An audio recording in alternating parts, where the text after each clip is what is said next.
I've heard so many people say that there was nothing to watch in 2020 because everything got rescheduled, and that's just not true. You just have to know where to look. Hey everyone, I'm Mariana, this is Impression Blend, and it is finally time for us to look back at the past year in film and for me to highlight some of the best movies it had to offer. It's true, a lot of our highly anticipated releases got rescheduled multiple times, and we are still not entirely sure when they're going to come out and in what format, but there are so many interesting and unique films from last year that are absolutely worth seeing. As always, these are my personal favorites. You might see some films on this list that I rated lower than some of the films that did not make the list, and that is simply because when I make these lists, I think about what films actually stuck with me. Movies I want to watch again, either because I want to dig deeper into what they were trying to say, or because something about them really stuck with me personally, or just because they were really entertaining and memorable. Finally, before I start, I just quickly want to say that there are 3 films that I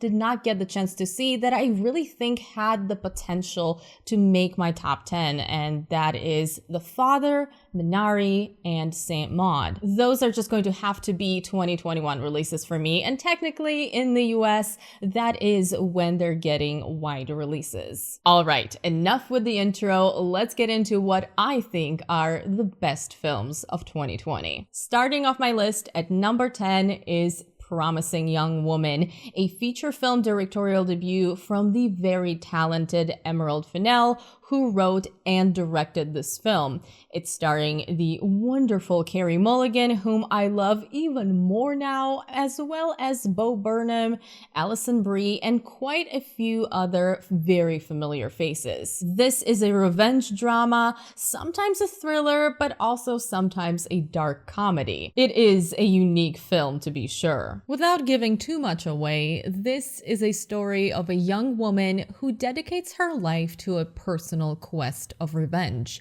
Throughout the film, we slowly piece together who she is and what her motivations are as the story takes us on a tonal and emotional roller coaster. Dealing closely with the topic of sexual assault, it often leads its viewers to some dark and uncomfortable places, but at other times it's playful and sarcastic, culminating in a polarizing ending that left many people questioning how they felt about the entire film. I thought the entire third act pretty much makes the film, by the way. For me, Promising Young Woman was an impactful, vibrant, and thought-provoking experience.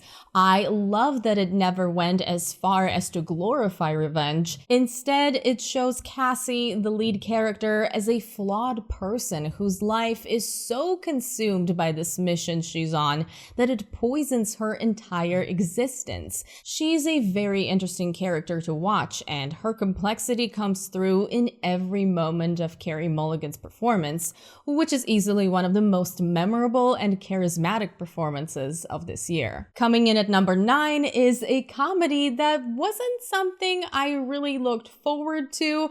I watched it on a whim and ended up having so much fun with it. I am talking about Palm Springs, a film that I can easily see myself watching again and again. As weird as it sounds, this is a sci-fi romantic comedy that revolves around a time loop. And regular viewers of my channel already know how much I love time loops. Starring Andy Samberg and Kristen Milioti, the film is about 2 people stuck reliving the same day over and over again. I know what you're thinking. Didn't Groundhog Day cover this all the way back in the 90s? But I assure you, Palm Springs is far from a ripoff. It does plenty to separate itself from films with a similar premise and effortlessly combines the concept of a time loop with comedy and romance. A big part of why this works is the duo of Samberg and Milioti, whose chemistry is undeniable. Both of them are a joy to watch on screen as their characters embrace their new, seemingly meaningless existence. It's funny, it's charming, it's memorable, it's the perfect thing for a relaxing movie night, and it easily stands out to me as one of the most enjoyable and one of the most rewatchable films of 2020. I do have a review for this one on my channel, so if you want to know more, check out the link right here or in the info box below. All of the reviews that I've done for this top 10 are going to be linked in the info box below. At number 8 is one of my favorites from TIFF, and that is Nomadland, a film that you have to get on the same wavelength with and just let it wrap you in its mood and take you on its quiet personal journey. Written, directed, and edited by Chloe Zhao, Nomadland is a story of a woman in her 60s who pretty much loses everything, sells most of her possessions, and becomes a nomad, embarking on a journey through the American West in a van. It's a bit of a slow burn, but I found it to be very rewarding in the end, and films that meditate on human existence are definitely something I always have a lot of interest in. Plus, of course, the wonderful Frances McDormand here is as great as you would expect her to be. An absolutely beautiful performance that feels very honest and personal. I have to say, films like this have been really important to me this year. Films that are introspective and that focus on self-discovery, or in this case, self-rediscovery. The ones that take a step away from the life we are used to and through the perspectives of the characters challenge the audience to take a look at our essence as humans. Nomadland does just that in a quiet, spiritual way. Once again, a film that I already reviewed on my channel, so check out that video if you missed it. At number 7, I have another film that I did not expect to enjoy as much as I did, and that is The Vast of Night. Yes, we are back to sci-fi, but I will admit that the initial reviews had me a little bit skeptical, though I am so glad that I ended up giving it a chance because I enjoyed it from beginning to end. This one is for those of you who appreciate stripped down storytelling in film. Maybe it's the reader in me, but I love watching movies like this one that truly make the best of their small budget and get creative while putting storytelling in the front seat. The Vast of Night is set in the 1950s and follows a young switchboard operator and a radio DJ. One of them, Faye, discovers a strange sound playing on the line, and the two soon suspect it could be of an extraterrestrial origin. This film is absolutely a throwback to classic sci-fi, and while it features no flashy action or ambitious visuals, it maintains this magical air of mystery and a constantly growing level of suspense. I am so excited to see what the writer-director Andrew Patterson does next, because this being his feature film debut is incredibly strong and interesting. I was completely hypnotized by this movie. I loved the way it told the story. I loved the retro feeling of it, the mystery of it all, the look and tone. I loved the way it did some interesting things visually right when it needed to. And I'm not going to lie, it made me go outside, breathe in the fresh air, and look up at the night sky after the credits started rolling. For my number 6, I am going with The Trial of the Chicago 7. I was really looking forward to this film. I'm a big fan of Aaron Sorkin, who wrote and directed it, and I was not disappointed. If anything, it exceeded my expectations because while I expected it to be well written, very engaging, and timely, I did not expect it to be as entertaining as it ended up being. Sorkin finds so many opportunities for irony and sarcasm here. It really is a fun film to watch, even though most of it is people talking in rooms. The movie is based on historical events and follows a group of anti-Vietnam War protesters who are charged with conspiracy and crossing state lines to incite a riot.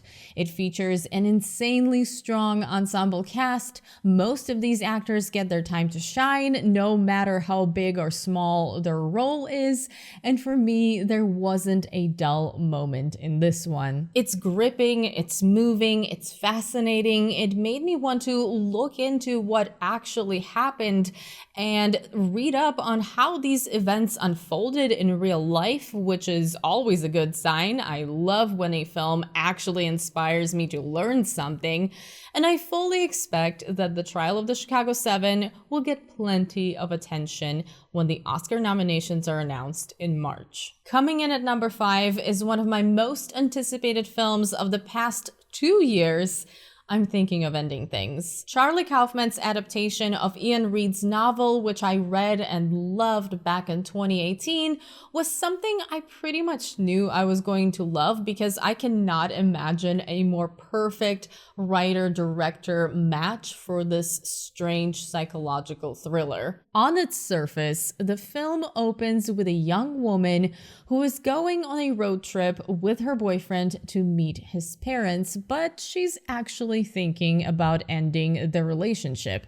Things get weirder and more complicated from there, but I don't want to ruin anything in case you haven't seen it yet. What I will say is that this is the perfect film for anyone who loves digging into the symbolism and details of everything within the dialogue and visuals. Yes, I'm thinking of Ending Things challenges its viewers to put down their phones for a solid 2 hours and actually pay close attention, but if you do, it will be an unforgettable, twisted psychological thriller experience. Plus, I am so happy that the world is finally realizing what an amazing talent Jessie Buckley is, because she is outstanding in this film. Despite its dark themes and all of the weirdness that it eventually gets into, this is a very rewatchable film, not just because it's a really well done film, but also because it's something that just doesn't leave your mind after you see it, and something you want to come back to so you can notice small things and hints, the way all of it comes together, and perhaps arrive at a clearer interpretation for everything you just saw. Obviously, I loved it, and I actually have 2 videos about this film on my channel. One is a spoiler-free review, and the other is a full of spoilers discussion explained video. If you missed those, I highly recommend checking them out because I get into a lot more details there. At number 4, I have a mini-series. Technically not a film, but it's my list. You Can't Stop Me. And I generally feel that mini-series are actually closer to really long films than they are to multi-season TV shows, because they are a complete story arc and also they have a predetermined length. So, the mini-series that I loved so much that I had to put it this high on my list is Devs, because Alex Garland blessed us with more of his sci-fi goodness in early 2020. This miniseries is the exact type of thing that you want to go into as blind as possible. So all I'm going to say about the premise is that it's set in Silicon Valley. It revolves around a big tech company with a very mysterious division, and the story slowly reveals what is actually going on there. And I already mentioned that it's sci-fi, and that's really all you need to know. I promise you do not need more information when going into this wonderful slow burn sci-fi thriller. I loved pretty much everything about it. The themes, the aesthetic, the cinematography, the tone, how much it messed with my mind, how much it kept me guessing. Just talking about it now makes me want to watch it again, see what I can discover on my second viewing, and make some kind of discussion video about it. Simply put, Devs is a must-watch for any sci-fi fan, and I just can't get enough of Alex Garland at this point. And here we are at the top 3. What's interesting is that all 3 of these films are about very different struggles and feature very flawed characters, but ultimately carry a life-affirming message. So, at number 3 is a film that I hope will get nominated in multiple categories for the Oscars, and if it won't, just get ready for me to continuously complain how ridiculously snubbed it was. Sound of Metal. Wow. What a powerful film. The story of a drummer who starts losing his hearing unexpectedly and rapidly is one that's impactful and important to watch, and something that absolutely blew me away. Do not make the mistake of thinking this is some cliche story about a musician or that it's an emotionally manipulative melodrama. This is a story of a man who fights for the life he envisions for himself despite the reality he needs to come to terms with. It's a film about the struggle of accepting circumstances that are out of our control. I will say that while everything on this list is something that I wish I was able to experience on the big screen, Sound of Metal is a film that I really would have loved to have the theater experience for because of its amazing sound design, which is very important to the story. I also have to praise Riz Ahmed's moving and brilliant career best performance. This is absolutely my favorite lead performance of 2020. He goes through so many emotional stages here, and as a viewer, I think it's impossible not to empathize with his character, no matter how frustrating some of his choices are. Loved this film from beginning to end. At number 2, I have a film that was actually nominated in the Best International Feature category last year, but it didn't get its release in the US until February, so I'm absolutely counting it as a 2020 film, and that is Corpus Christi. This one is about a young man who is released from a juvenile detention facility, feels that his calling is to be a priest, but is not allowed to do so because of his criminal background. So he pretends to be a priest anyways and takes over a parish in a Polish village. Something I want to point out is that it absolutely does not matter whether you're a religious person or not when you're watching this film. It is not a Christian film in the sense that you might think just from looking at the premise. If anything, it exposes the hypocrisy that some people who think of themselves as good people have. This film is equal parts dark, thought-provoking, and uplifting. It talks about healing as a community after a tragedy. It talks about excluding people based on prejudice. It talks about pointing fingers instead of accepting faults. It's about forgiveness and doing the right thing. It's a story about a person who is deemed unfit to do something when this person is exactly who the community needs. Okay, I'm kind of making this guy sound like Batman. He's not Batman, but he is a fascinating character. The lead actor, Bartosz Belenia, is absolutely magnetic in his performance. This guy needs to become an international star. He has so much talent and so much charisma. He has another film coming out this year, Primetime, which I cannot wait to see at Sundance and tell you all about it. But yeah, Corpus Christi is something that I need more people to see because barely anyone talks about this film. I think I've seen maybe 1 or 2 people briefly mention it, and it is so great. It is powerful and layered, and you're going to enjoy watching it and find it interesting, but then you're going to be thinking about it for a while after you're done watching it. And at number 1, my favorite film of the year is actually another foreign language film. I just checked, and this is the 3rd year in a row when my favorite film of the year is a non-English language film. We might as well call it a tradition at this point. Will 2021 continue this streak? Subscribe to my channel and stay here for a year to find out. Anyway, I'm talking about Another Round. This was the last film I saw at TIFF, and it was one hell of a way to end the festival for me. I had my suspicions back then that it might end up being my favorite film of the year, but recently when I rewatched it, when it became available on VOD, that opinion completely solidified. The thing about Another Round is that this is once again a balanced and nuanced story. It touches on a very serious topic, drinking culture and alcoholism, and through that aims to explore our desire to recapture our youth later in life when we perhaps become what feels like less than ourselves. At the same time, the film balances that with humor, irony, and a life-affirming tone. It never glorifies the drinking, but it doesn't turn to moralizing either.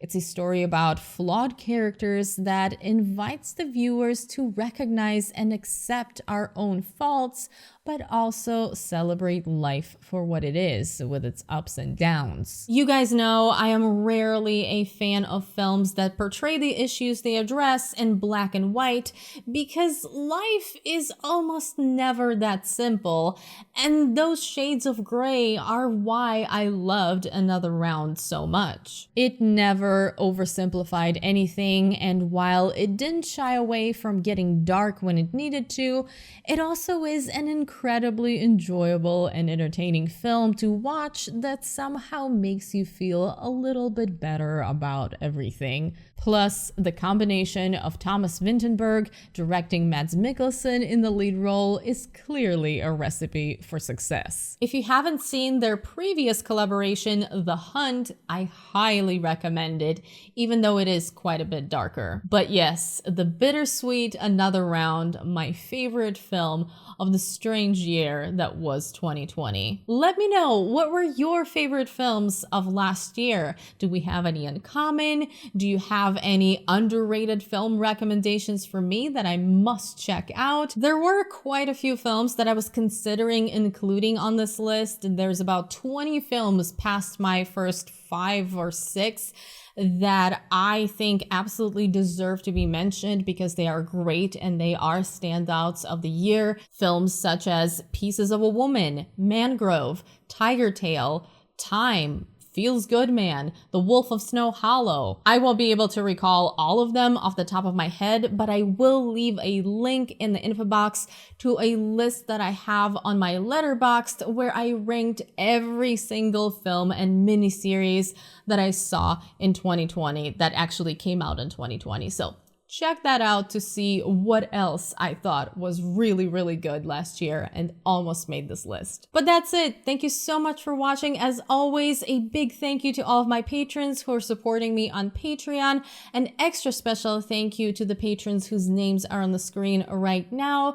And of course, thank you to every single one of you who made it this far into this video and who has stuck with me either for years or is just new here and checking out this video after subscribing. I'm very grateful that you guys are here. I hope you enjoyed this video. If you did, please don't forget to give it a thumbs up, share it, subscribe to my channel if you haven't already, turn on notifications, follow me on social media. You know what to do. All of the links are below, and I hope you're having a wonderful day. I will see you very soon in my next video.